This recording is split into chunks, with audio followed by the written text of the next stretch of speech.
If you feel alone, perhaps you're on the right path. Solitude has always been the silent burden of great minds.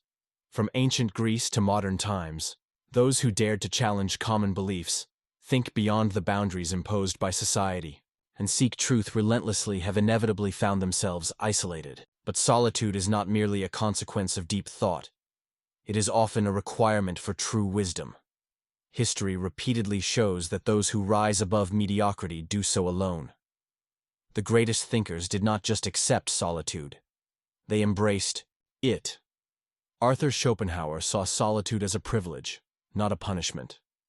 Friedrich Nietzsche viewed it as a necessary trial for self-overcoming. Diogenes turned it into an act of rebellion. Carl Jung considered it essential for self-discovery, while the Stoics saw it as a path to self-sufficiency. What do all these perspectives reveal? They tell us that solitude is not suffering, it is a filter, a test of who you truly are when stripped of the noise of others. Society seeks to dilute individuality, to mold everyone into something predictable and manageable. The moment you step outside of this, you become different, and the different ones walk alone. Throughout history, the most powerful ideas emerged in moments of isolation. Great thinkers withdrew from the crowd because the crowd distracts. The crowd demands conformity.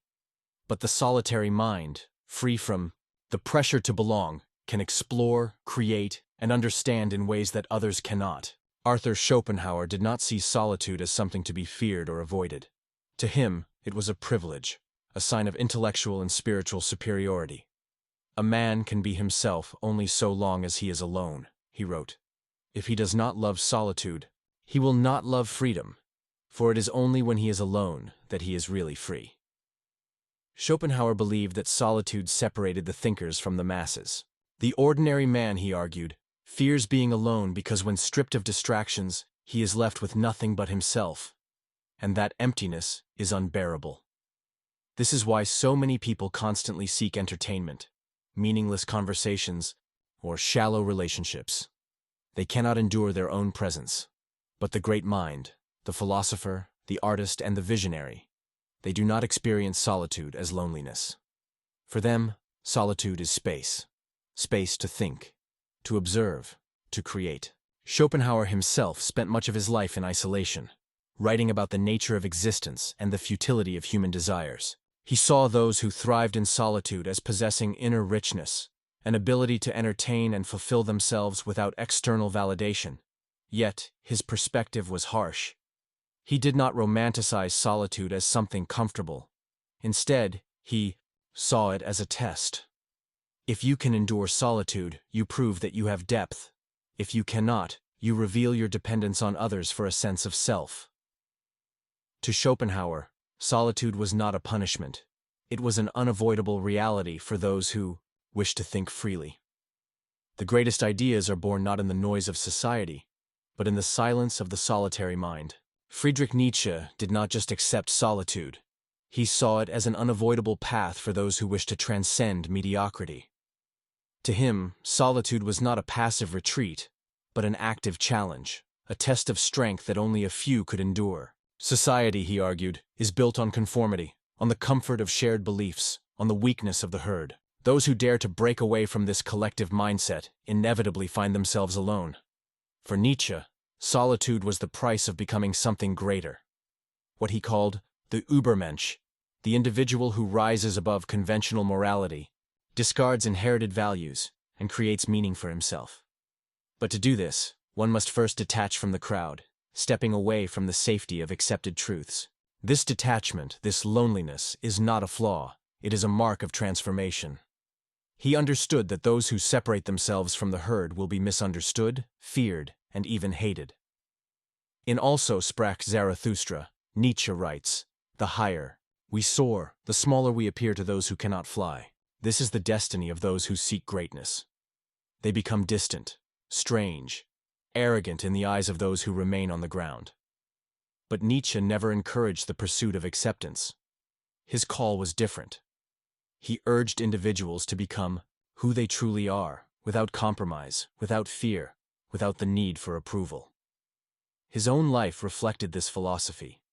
He spent much of his later years in isolation, writing about the struggle of self-overcoming while suffering from illness and rejection.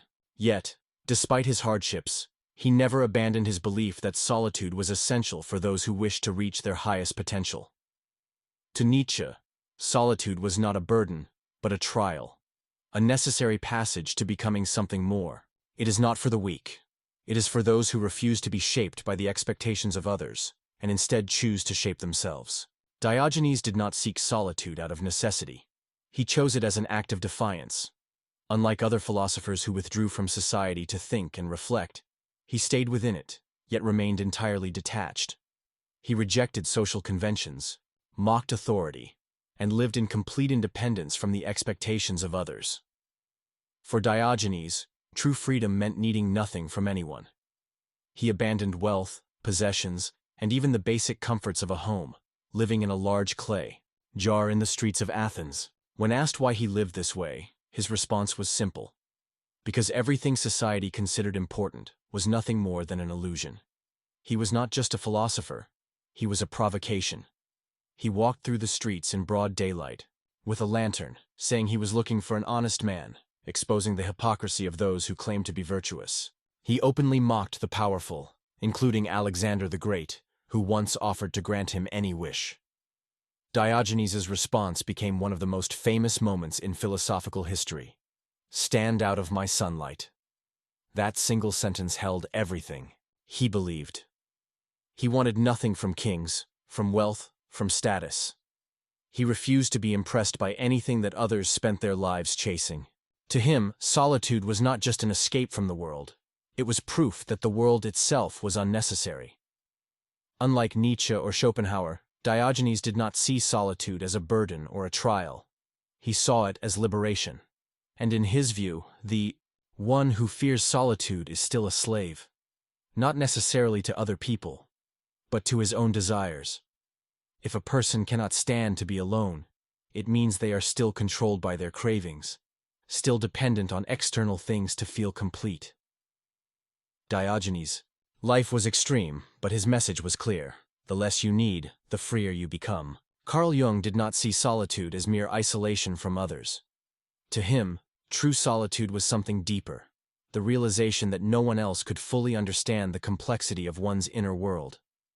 He believed that many people feel lonely not because they are physically alone, but because they cannot find anyone who truly sees them for who they are. Jung wrote, "Loneliness does not come from having no people around, but from being unable to communicate the things that seem important to you." For Jung, solitude was not just about being away from others. It was about the journey inward. He called this process individuation, the path of discovering one's true self beyond the masks and expectations imposed by society. Most people avoid this journey, distracting themselves with external noise, afraid of what they might find if they truly face themselves. But those who embrace solitude gain something invaluable: self-knowledge.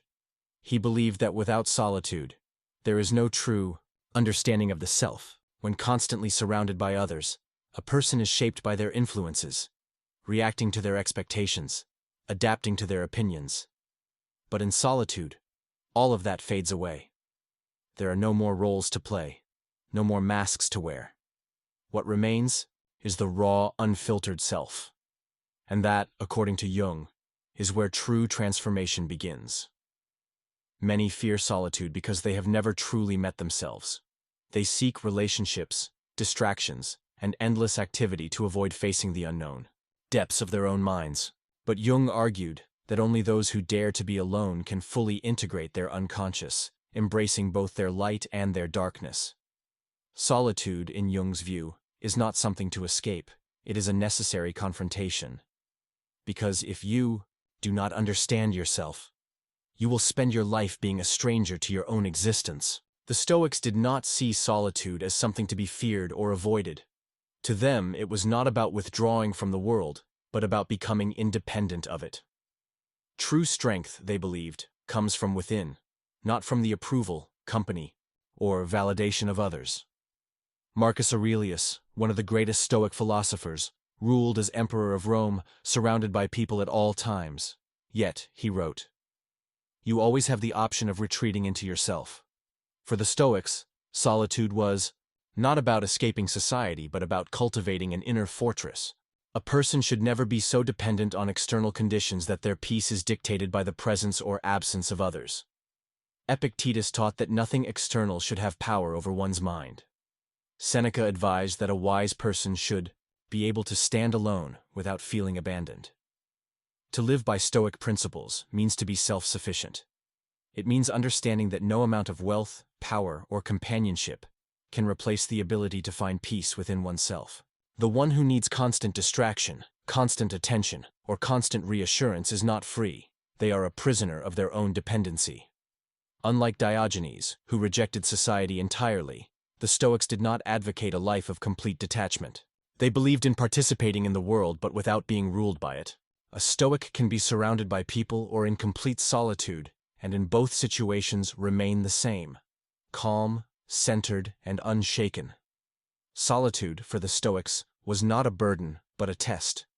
If you can find peace within yourself when no one else is around, then you are truly free. The question is, how much of your peace still depends on the world outside? All great thinkers, in their own way, arrived at the same truth. Solitude is not a curse. It is a filter. It separates those who need the crowd from those who can walk alone. It is not suffering for the strong. It is suffering only for those who have never learned to exist without the validation of others. Each of them understood that solitude is not about being physically alone. It is about whether or not you are controlled by the opinions, expectations, and presence of others. It is about whether you can sit in silence with yourself and not feel lost. In the end, solitude is not a punishment. It is a mirror. And when you stand before it, you will either find clarity or chaos. What you see will tell you everything about who you really are.